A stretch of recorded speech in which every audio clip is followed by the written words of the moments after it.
as a potential distraction or poison, and we talked about that a couple months ago. Dating Ruth is very difficult because of its placement where it fits in the history. Some people propose about the year 900, which would make it probably the oldest book in the Old Testament.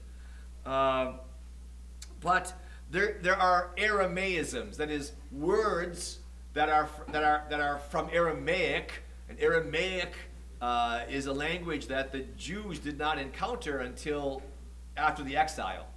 So that suggests at least that the retelling of it as we have it, it might have an earlier pith or core, but the retelling of it that we have is post-exilic.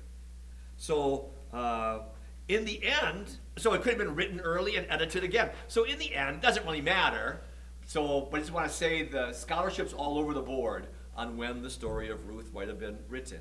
What is its form? Well, it's a short story, or a novella, we might say. Characters are developed in a human form through speech and actions, with not a whole lot of entrance into what's in their mind, and it's cleverly written, a lot of plays on words. So it's meant to entertain. And its message, its main theme, again, is the worthiness and importance of, how do you say it? Hesed. Not hesed. The dot underneath means a hard H. Chesed. Chesed. Say it. Chesed. So you might see it CH, but it's a hard chesed. And it means loving kindness. Loving kindness. The word appears over and over again. And we've seen it in the Old Testament over and over again. God's covenant affection is chesed.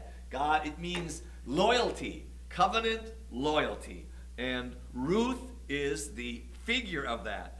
And actually, so is Naomi, and so are Boaz. Maybe you didn't notice, but God is kind of behind the scenes here, isn't he? He doesn't play. He's not in the foreground. He doesn't speak to anybody.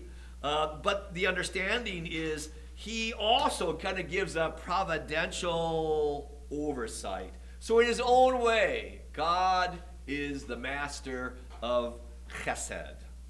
All right? That's all for introduction. Let's start reading. In the very beginning, in the days when the judges ruled, there was a famine in the land, and a certain man of Bethlehem in Judah went to sojourn in the country of Moab, he and his wife and his 2 sons.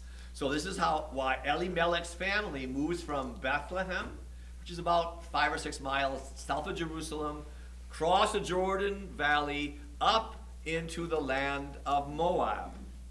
And that's where his boys, Machlon and Chilion, meet up with and are married to 2 Moabite women. Okay?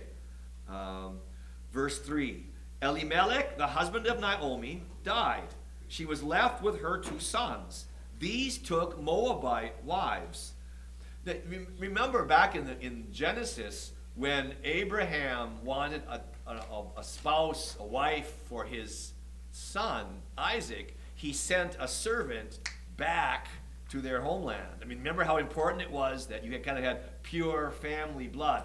So that Elimelech allows, or he's dead, of course, as Chilion and Machlon marry Moabite women, shows a certain lack of fervor, I guess, or a certain slackness about this concern that the patriarchal figures and Moses in Deuteronomy really tended to emphasize. Verse 4, again, these took Moabite wives. The name of the one was Orpah, and the name of the other Ruth. Orpah, is that a whale? Am I just... Orca. Okay, I just was thinking. It went through my mind. I had to say it. They lived there 10 years. And both Machlon and Chilion, remember their names are annihilation and sickness, died. Not a surprise. So that the women were bereft of her 2 sons and her husband. Now, you guys have learned enough over the years that a woman without a man in this culture is desperate, okay? And now all the men are gone. All the men are gone. Which is the necessary setup for the story. I mean, there'd be no story unless the men all croaked. So they have croaked. So, verse 6. She started with her daughters-in-law to return from the country of Moab. Now, think about this. Why is she leaving Moab? Famine's over. Well, but what else? She's going to go back to her men, her family. They need a male protector. Okay? Husbands are gone. Children are gone. As a single woman, she needs a man to give her certain legal rights. And so that's why she's going back to her family, back to her brothers. If her dad is still alive, probably not, but that's part of it too. All right? So she hears that the famine is over, but she's eager to get back as soon as she can, manage it, because that's where she needs to be.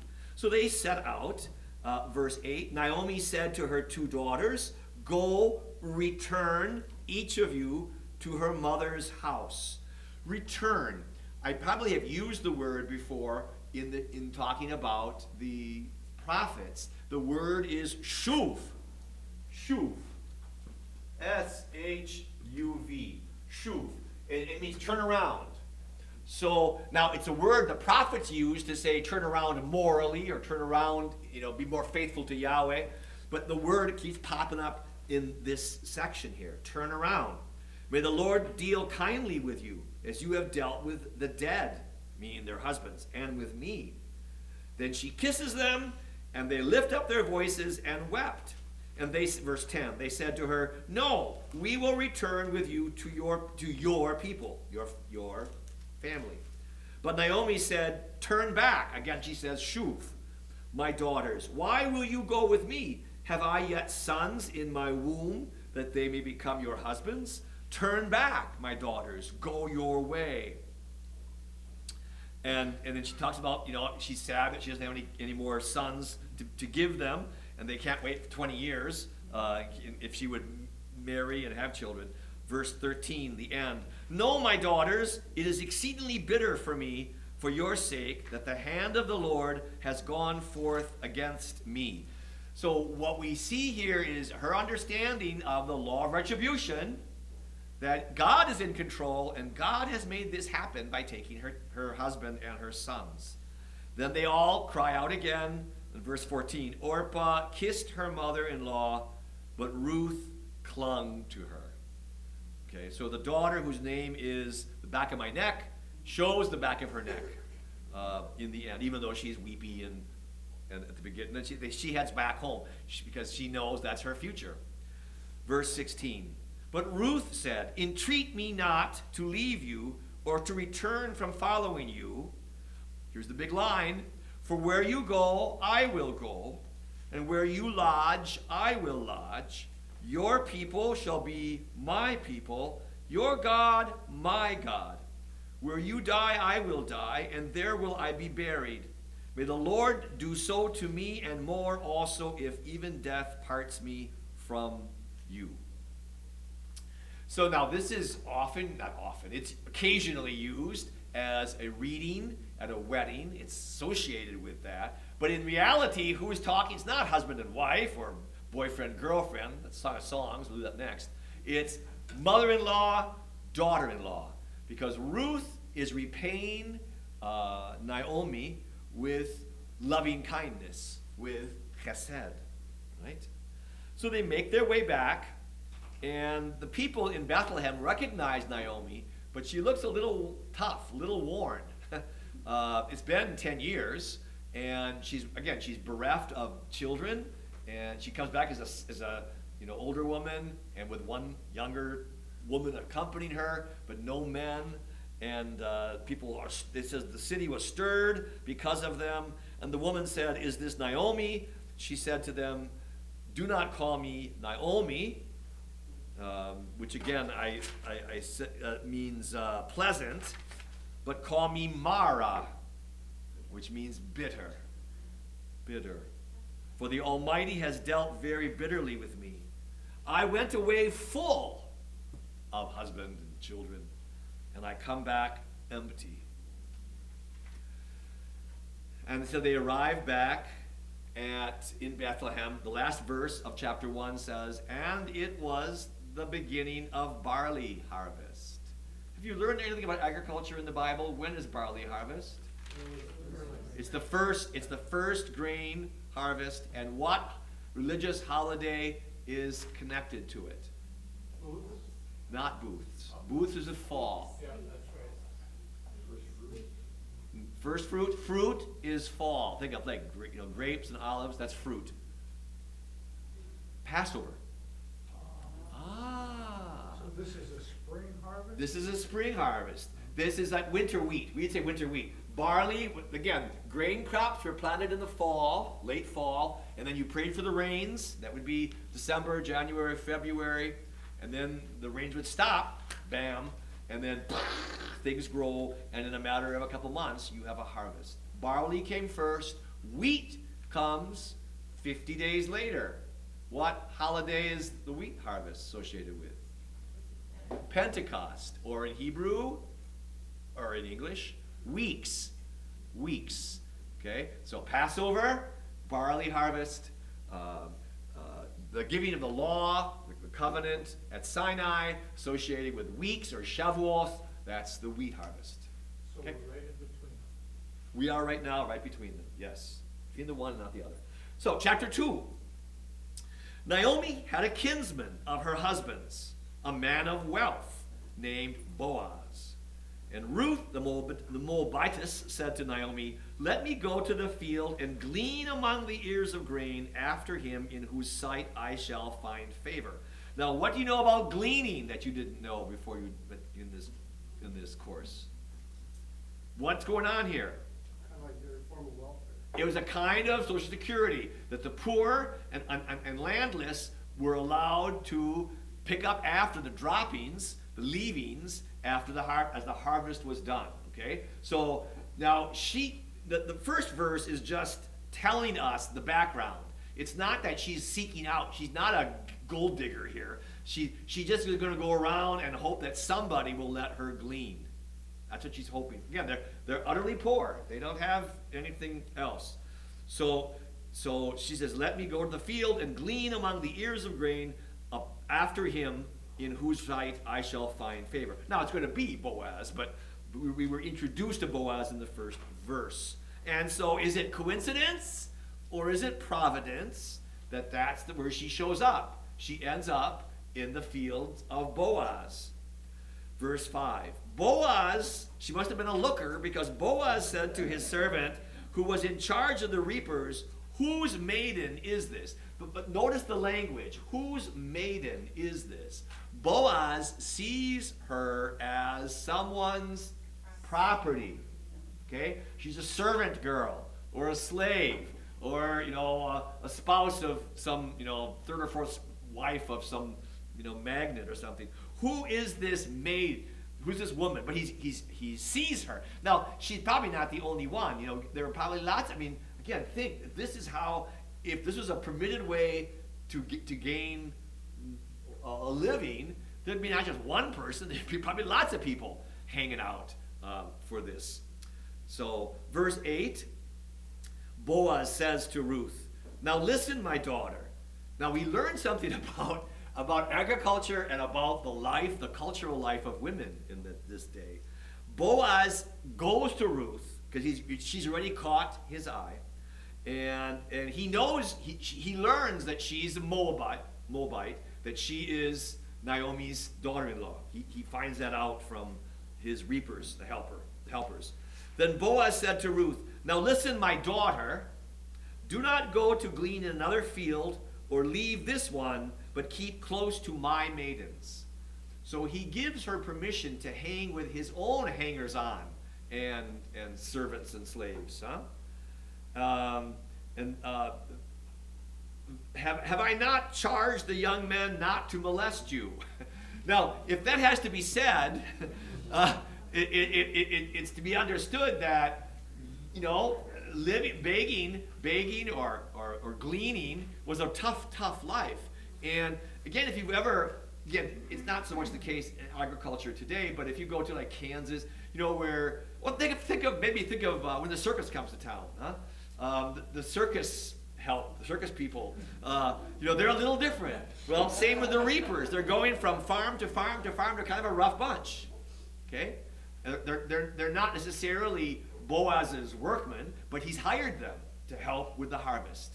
And he warns them, says, don't touch this girl, okay? Don't touch this girl. And Boaz tells her that he did that. And he goes on to say, and when you're thirsty, help yourself to the vessels of water that I have collected for the reapers. So he takes great care of her, okay? So again, Boaz as figure of chesed. Now you might think he already has something on his mind, but don't get ahead of me, okay? Because again, notice, again, ancient writing doesn't tend to psychoanalyze people, or, you know, we don't get into their head. We only can judge them by what they say and do. Now in modern literature, oh my gosh, we have, Boaz was thinking, wow, what gowns she had. You know, we have that sort of thing going on, but that's alien to ancient literature. They didn't psychoanalyze anybody. That's a later development in literature. So, verse 10, she fell on her face, bowing to the ground, and said to him, why have I found favor in your eyes, that you should take notice of me when I am a foreigner? Now again, if you are reading this in the 21st century, you'd say she was a looker. But in the biblical version, what's going on here is the providential God behind the scenes is making this. Think of the other story that emphasized providence was Joseph. Remember Joseph in Egypt? Huh?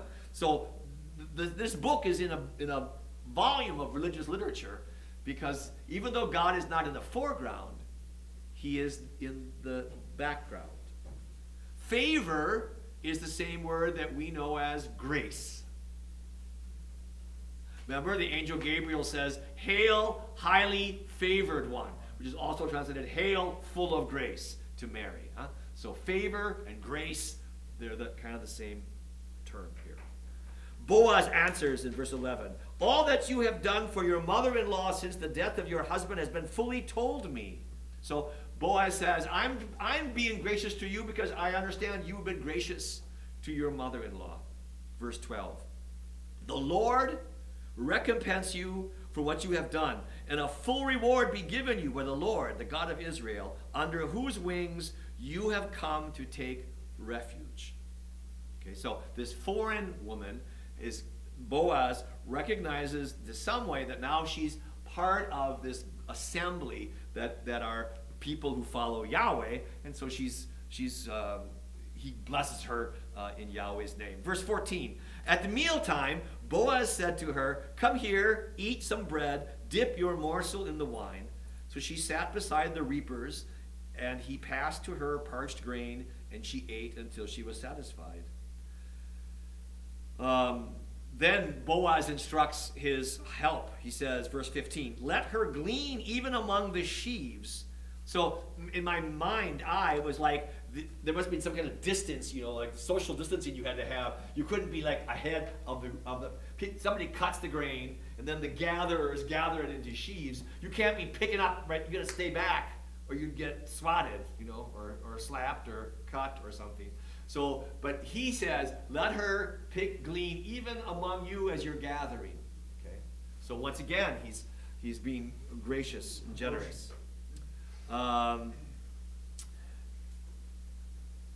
So we're off to a place here. That's verse 16. And also pull out some from the bundles for her and leave it for her to glean, and do not rebuke her. So even as they gather it, they're supposed to pull out a bunch and like throw it for her. Okay?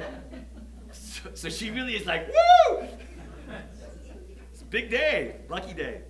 And so she collects everything that she's gleaned, and they beat it out. That is, they beat it to separate the grain from the shaft, and they pour it. An ephah, it's like a bushel of barley, and she puts it in a sack and she hauls it home. And when she gets home, Naomi says, "Wow, you've done really well. What did you do to get that?" Ah, okay. 21st century thoughts there. And Ruth says, "Well, I met this man named Boaz." Verse 20. And Naomi said to her daughter-in-law, "Blessed be he by the Lord, whose kindness has not forsaken the living or the dead." Naomi also said to her, "The man is a relative of ours, one of our nearest kin." The word relative is the word you know. I've used it a few times. Goel.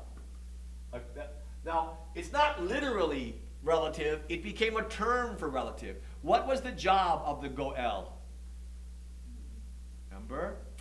We would have seen it. Well, we've seen it in the law, Exodus. We would have seen it in 2nd Isaiah. The Goel is the one who, if you get kidnapped, the Redeemer. The Goel is the one who's going to go and make the deal with the people who stole you and pay the price so that you can be freed. And that job usually fell to your next of kin. And so while it means Redeemer, it became associated with next of kin, because it's typically their job. Your brother, your father, your cousin. It's their job. If you get kidnapped by random tribes or in war, that person has to go and say, "Okay, I'll give you a pig and a bushel of barley for my daughter." Okay, and so the word is Goel, but it's translated in my RSV here as next of kin. I'm not sure if that was the same for you or not in yours. Chapter 3.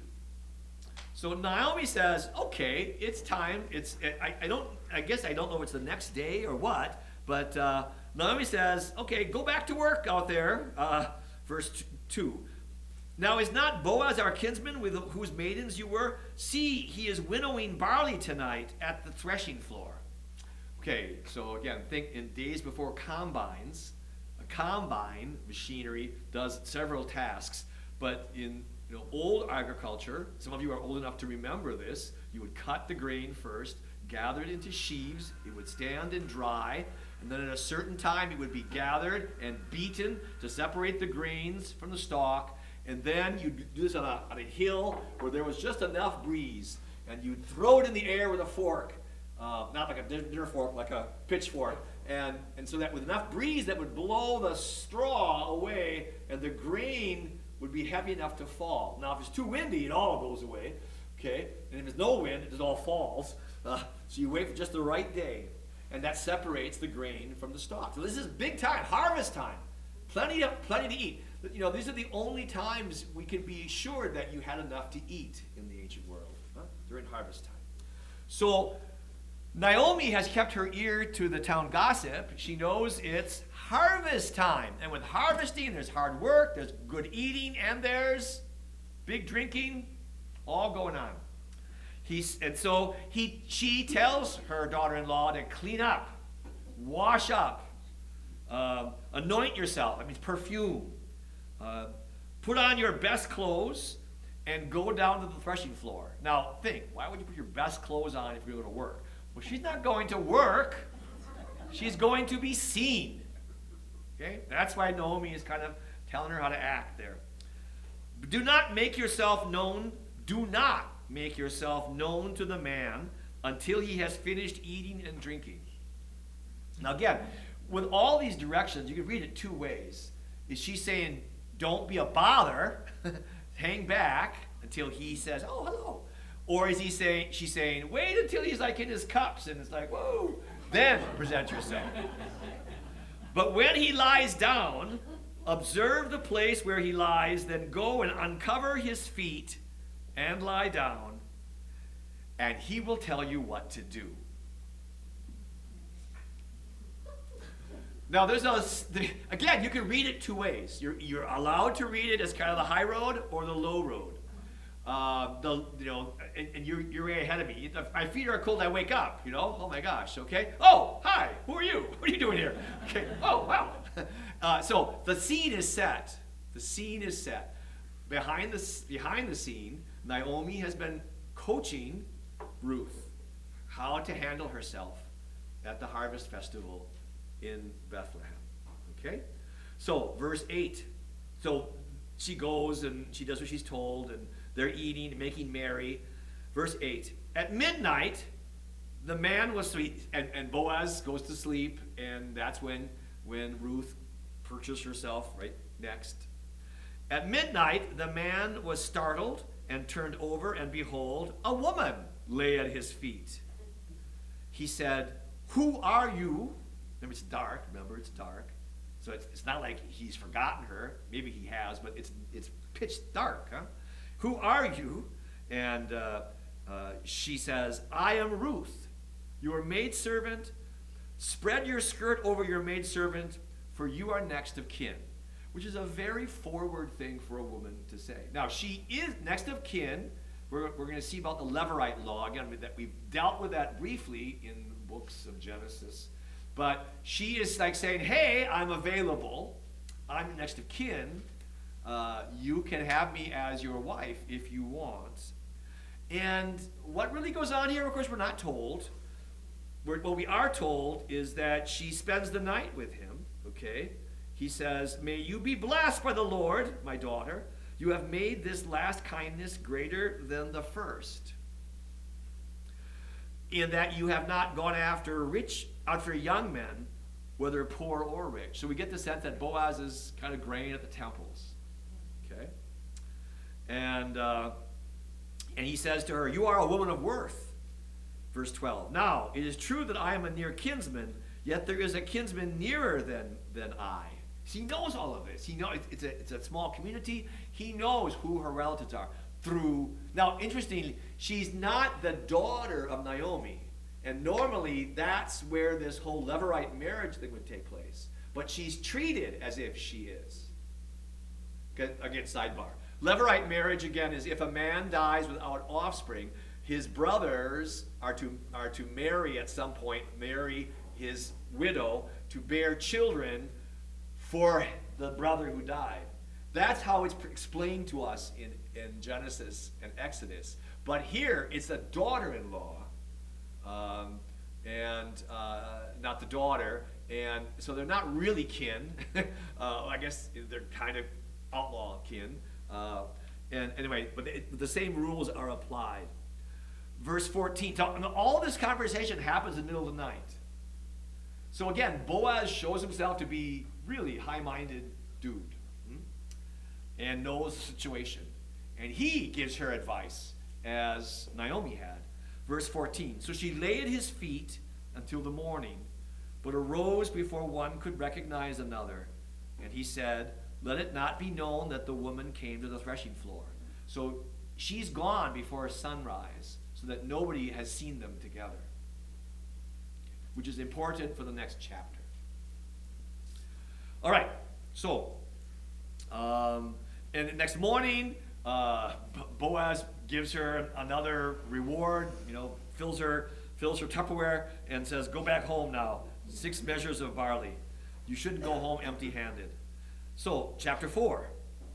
Boaz went up to the gate and sat down there, and behold, the next of kin of whom Boaz had spoken came by. So Boaz said, "Turn aside, shuv, turn aside, friend. Sit down here." Remember the importance of the gate. In a walled town, there's only a couple in entrances and exits. That's where all the action's taking place. And so rather than go to see someone's house, you just sit there and they'll come by sooner or later. So Boaz sits down, and that's also where the old dudes sit. And that's where that's where the court, that's where if you have a complaint against somebody, you grab that person and you go to the city gate, and you and your contestant argue it out in front of old men who are wise, presumably experienced and wise, and not in your hire, and they make a judgment. They act as judge and jury. That's all the action. So the city gate is a really important place.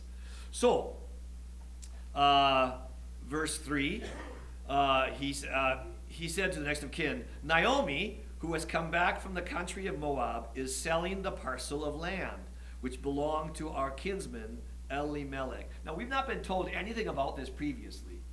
So, again, obviously he's got other sources of information, or he's making it up. We don't know. But he says, and he says, oh, as next of kin, you have the right to redeem it. But, he says, but if you pick the land, you get the woman too. And you have to marry her in this Levirate thing. Now, the kinsman is happy to get the land, but he's not so happy about another woman, because he's raising children who, for this other man who's dead, and if his children die, if the next of kin's sons, if he has no, or they don't survive, or then all his property is going to go away. It's going to be out of his family into Ruth's family. Huh? So that's why he's hesitant. It complicates the whole who are my heirs sort of thing, since he's called upon to raise children for a man he doesn't know. So verse 4, if you will redeem it, but if you will not, tell me that I may know, for there is no one besides you to redeem it, and I come after you. So Boaz is the next in line. Then Boaz, and he said, I will redeem it. Then Boaz said, the day you buy the field from the hand of Naomi, you are also buying Ruth, the Moabitess, the widow of the dead, in order to restore the name of the dead to his inheritance. So you're going to buy the land, but eventually it's not going to be your land, because you're supposed to have children for the original owner, and the land will be the son's, not yours. The next of kin said, I cannot redeem it for myself, lest I impair my own inheritance. So that clears the title, as you would say. And so now Boaz is next in line. You're going to see a curious little transaction here. Verse 7. This was the custom in former times. So the narrator is looking back at the days of Ruth and Boaz, talking about a custom that no longer existed, evidently. This is the custom in former times concerning redeeming and exchanging. To confirm a transaction, the one drew off his sandal and gave it to the other. And this was the manner of attesting in Israel. So when the next of kin said to Boaz, buy it for yourself, he drew off his sandal. Then Boaz said to the elders, the old farts around the city gate, you are witnesses this day that I have bought from the hand of Naomi all that belonged to Elimelech, all that belonged to Kilion and to Machlon. Also Ruth, the Moabitess, the widow of Machlon. I have bought to be my wife, to perpetuate the name of the dead in his inheritance. And so the men who are there acknowledge that, they witness this, and then there's kind of general, congratulations and blessings. Verse 13. Oh, verse 12. One of the blessings is, may your house be like the house of Perez, whom Tamar bore to Judah. Do you remember Tamar and Judah? She married one of the sons of Judah, and he died, and she married another, and he was killed by God, and his one son left, and Judah didn't want to hand him over to her, because he thought she was had the plague or something. And then so she dresses up as a prostitute, and then again it was at the sheep shearing time. So it's happy days are here again. He's drunk, and so you see the irony that there's elements of the Tamar story kind of reflected in this, but also Tamar is not a Jew. So it's no accident that the blessing says, may you be like Perez, whose mother was Tamar. So here we have another foreign woman who's going to be so whipped into the family line. Verse 13. So Boaz took Ruth, and she became his wife. He went in to her, and the Lord gave her conception, and she bore a son. So Ruth has the emptiness motif of the first chapter, where there's no harvest, and the boys are dead, I have no more children in my womb, is now, that's addressed here by Ruth bearing a son to Boaz. Verse 16, Naomi took the child and laid him in her bosom and became his nurse. Exclamation point in my mind. So grandma is wet nurse. And the women of the neighborhood gave him a name, saying, a son has been born to Naomi. They named him Obed. He was the father of Jesse, who was the father of David. Okay, so this is how the grandfather of David came to be. The grandson of a foreign woman who Moses had said, we should, not for 10 generations, should we take in. Let's see, do I have any final words? Turn the page, Mark. Yeah, just a couple. This volume, this book shows 3 characters whose actions go beyond what is required. Ruth, in hanging with her mother-in-law. Naomi, who kind of schemes a little bit in behalf of her daughter-in-law. And Boaz, who goes beyond self-interest to marry this woman and raise up children for her former husband. And God approves their conduct by blessing the union with a child. So we get the sense that we should not settle for what the law demands. More. We're all called to live with chesed. And again, God's name only appears in the various blessings that are given. You know, may God bless you, gesundheit. Anytime, that's the only way that God's name appears in the book, though its place in the Bible suggests that behind the scenes, he is pulling the strings that brings all of this about. Who's got questions? Yes? When we were talking about what the names meant, Elimelech was something king. My God is king. My God is, okay. Anything else? It's a nice story, eh? Can you flip to Matthew's Gospel? That's the New Testament. That's the New Testament, in case you've not read Matthew yet. It's the first one.